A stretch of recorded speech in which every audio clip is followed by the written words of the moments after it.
Who knew more about hitting, you or Ted Williams? I know you guys were buddies. Well, let me tell you something. This is a true story.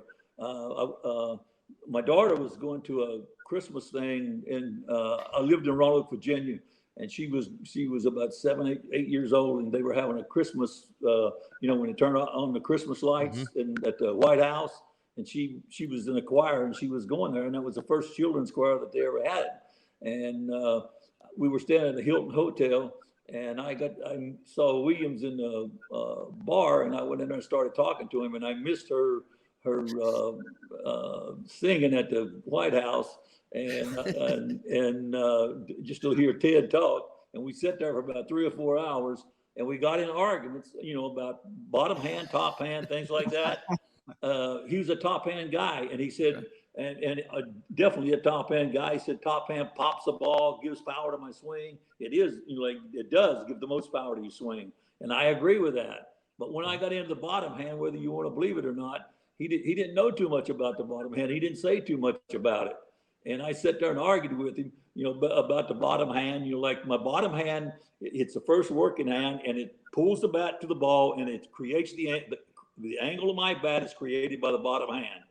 And the top hand is along for the ride and help me have back control, and right at the point of contact, my top hand drives through the baseball and gives power to my swing. Right. That's what I believe.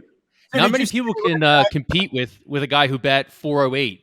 I'll tell you that. I'll tell you something. He actually told me. He says, and he used to call me Meat. He said, listen, Meat. He said, you hitting 200. I hit 344. And then we got it.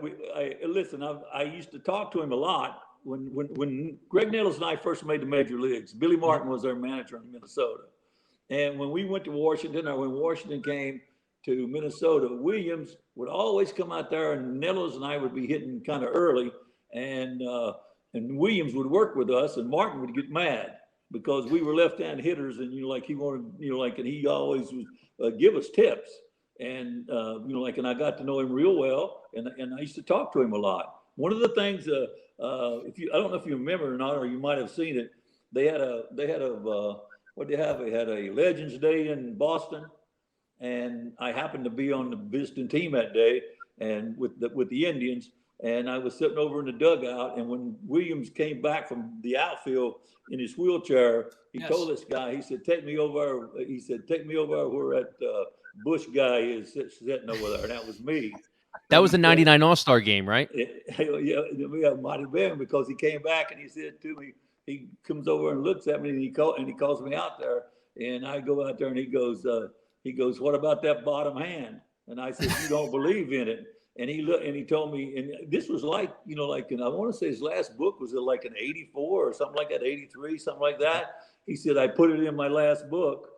And I looked in there, and my name's not in there, but he did put his bottom hand in there, and how good it works. I'm telling you, that's the truth. You got to write a rebuttal.